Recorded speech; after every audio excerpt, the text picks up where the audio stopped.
संयुक्त अमीरात में रहने वाले पाकिस्तानी ही वहां बैठकर गद्दारी कर रहे हैं, लेकिन वहां रहने वाले भारतीय लोगों ने इस देश को बचाने में अपनी जान जोखिम में डालकर भी कार्य कर रहे हैं, लोगों की मदद कर रहे हैं, रेस्क्यू ऑपरेशन भी चला रहे हैं। मुस्लिम परिवारों में इफ्तार खाना भी बांटा जा रहा है।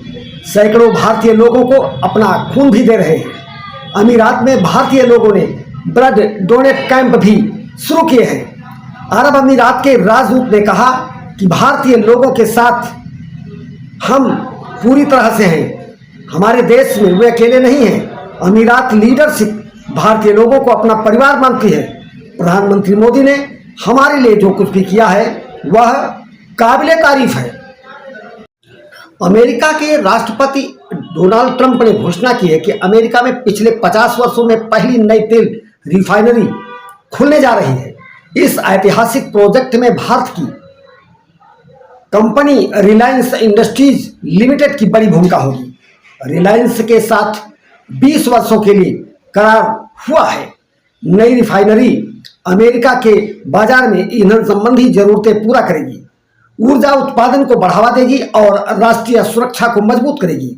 यह ऐतिहासिक डील $300 बिलियन की है, जो अमेरिका के इतिहास की सबसे बड़ी डील के रूप में देखी जा रही है। मध्य पूर्वी ईरान और इजराइल में युद्ध छिड़ी हुई है, जिसने दुनिया की अर्थव्यवस्था हिलाकर रख दी। ऐसे संकट के समय अमेरिका ने एक बहुत बड़ा कदम उठाया है, जिससे वैश्विक तेल बाजार को राहत मिली है।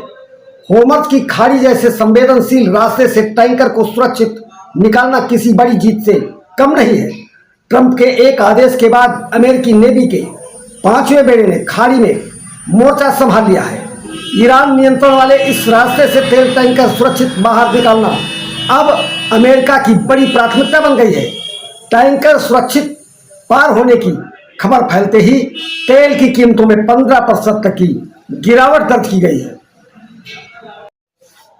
उत्तर प्रदेश के मुख्यमंत्री योगी आदित्यनाथ की मां और गाय को लेकर बिहार के मौलाना अब्दुल सलीम की अभद्र टिप्पणी के विरोध में कानपुर, लखनऊ समेत कई शहरों में विरोध बढ़ता जा रहा है।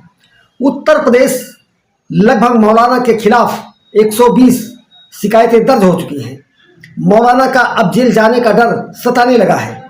ऐसे में यह मौलाना विक्टिम कार्ड खेलकर मुस्लिमों को सड़क पर उतरने के लिए भड़का रहा है। सैकड़ों की संख्या में हजरतगंज पहुंचकर लोग मौलाना की गिरफ्तारी की मांग कर रहे हैं।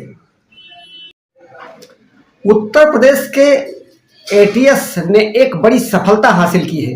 भारतीय नौसेना का एक लांस नायक पाकिस्तान की खुफिया एजेंसी आईएसआई के लिए जासूसी करने के आरोप में गिरफ्तार किया गया है। आरोपी की पहचान आदर्श कुमार उर्फ लकी के रूप में हुई है। आरोपी आगरा जनपद के कागा रोल थाना क्षेत्र के चीतपुर का निवासी है। 24 वर्षीय आदर्श कुमार वर्तमान समय में दक्षिणी नेवल कमांड केरल में लांस नायक के पद पर तैनात था। जांच में पता चला है कि आदर्श कुमार आईएसआई एजेंटों को भारतीय युद्धपोतों की गोपनीय जानकारी और तस्वीरें तथा विस्तृत जानकारियां भेजता था। उसके इलेक्ट्रॉनिक गैजेट्स की फॉरेंसिक जांच से जासूसी की पुष्टि हुई है। आरोपी को गिरफ्तार कर कोर्ट में पेश किया गया है। एटीएस इस मामले की बड़ी गहनता से जांच कर रही है।